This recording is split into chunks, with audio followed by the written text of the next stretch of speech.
नमस्कार, business express में आपका स्वागत है। मैं हूं आपके साथ अंकिता और आइए अब खबरें देखते हैं विस्तार से। रसोई गैस सिलेंडर को लेकर नियम बदलने वाला है। हर किसी को इस नियम के बारे में जानना जरूरी है। सिलेंडर की ब्लैक मार्केटिंग पर लगाम लगाने के लिए सरकार ने 1 नवंबर से नया नियम लागू करने की तैयारी में है। एलपीजी सिलेंडर की होम डिलीवरी का पूरा सिस्टम अब बदलने वाला है। दरअसल अगर आप भी घर बैठे सिलेंडर मंगवाते हैं तो यह खबर आपके लिए बेहद जरूरी है। सरकारी तेल कंपनियों के मुताबिक 1 नवंबर से देश के 100 स्मार्ट सिटीज में गैस की डिलीवरी के लिए वन टाइम पासवर्ड ओटीपी अनिवार्य हो जाएगा। सरकार का लक्ष्य यह है कि गैस सिलेंडर सही उपभोक्ता तक पहुंचे। इसे सुनिश्चित करने के लिए नई व्यवस्था लागू की जा रही है। यानी अब जब 1 नवंबर से सिलेंडर लेकर डिलीवरी बॉय आपके घर आएंगे तो उन्हें ओटीपी बताना होगा। कारोबारी सप्ताह के पहले दिन बाजार में शानदार बढ़त है। बीएसई सेंसेक्स 307 अंक ऊपर 40,290 पर और निफ्टी 83 अंक ऊपर 11,846 पर कारोबार कर रहा है। बाजार में ऑटो, बैंकिंग और मेटल शेयरों में खरीदारी है। निफ्टी बैंक इंडेक्स में 376 अंकों से ज्यादा की बढ़त है। निफ्टी में ओएनजीसी और एचडीएफसी के शेयरों में 3-3% से ज्यादा की बढ़त है। इसके अलावा एनटीपीसी और एक्सिस बैंक के शेयरों में भी 2-2% की तेजी है, जबकि यूपीएल और सिप्ला के शेयरों में 1-1% की गिरावट है। सुबह बीएसई 335 अंक ऊपर 40,318 पर और निफ्टी 116 अंक ऊपर 11,889 के स्तर पर खुला। कोरोना महामारी में लोगों को बार बार बैंक ना आना पड़े, इसके लिए पंजाब नेशनल बैंक ने ग्राहकों के लिए एक खास सुविधा शुरू की है।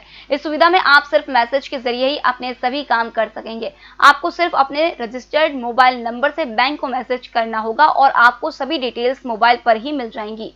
इस सर्विस का फायदा लेने के लिए सबसे जरूरी है कि आपका मोबाइल नंबर बैंक अकाउंट से लिंक हो।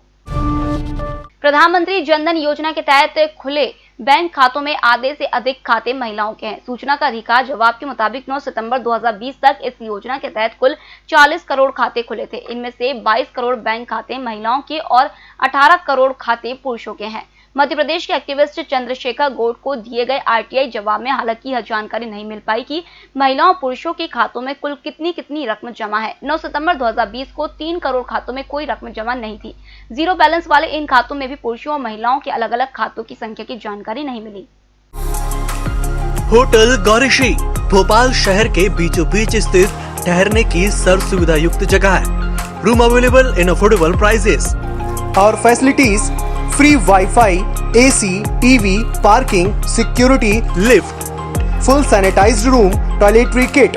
Hotel Gaurishree, hall number 8, Chittor complex, MP Nagar, zone 1, Bhopal. Phone number 7898128620। Adani Group और पिरामल एंटरप्राइजेज सहित 4 बिडर्स ने डीएचएफएल के खरीदने के लिए बोली जमा की है। अंतिम बोली जमा करने की आखिरी तारीख 17 अक्टूबर थी। सूत्रों ने कहा है कि अमेरिका की कंपनी ऑक्ट्री और हांगकांग की कंपनी एससी लोवी ने आखिरी दिन बोली जमा की। भारतीय रिजर्व बैंक ने नवंबर में डीएचएफएल को इंसॉल्वेंसी प्रक्रिया के लिए नेशनल कंपनी लॉ ट्रिब्यूनल के पास भेजा था। डीएचएफएल आरबीआई द्वारा एनसीएलटी की इंसॉल्वेंसी प्रक्रिया में भेजी जाने वाली पहली फाइनेंशियल सर्विसेज कंपनी है। आरबीआई ने सेक्शन 227 के तहत दी गई विशेष शक्तियों का उपयोग करते हुए इसे एलसीएलटी प्रक्रिया में भेजा था।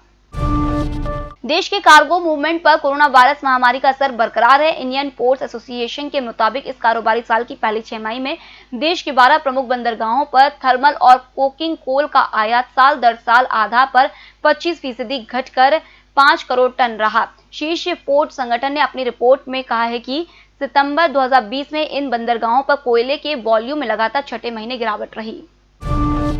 कोरोना संक्रमण के कारण सोने का आयात बुरी तरह प्रभावित हुआ है। करंट अकाउंट डेफिसिट के मुख्य भागीदार सोने के आयात में चालू वित्त वर्ष की पहली 6 माही में 57% की गिरावट रही है। वाणिज्य मंत्रालय के डाटा के मुताबिक अप्रैल से सितंबर के बीच 6 महीनों में $6 बिलियन यानी 50,658 करोड़ रुपए के सोने का आयात हुआ है। एक साल पहले समान अवधि में $15 बिलियन यानी 1,10,259 करोड़ रुपए का आयात हुआ था।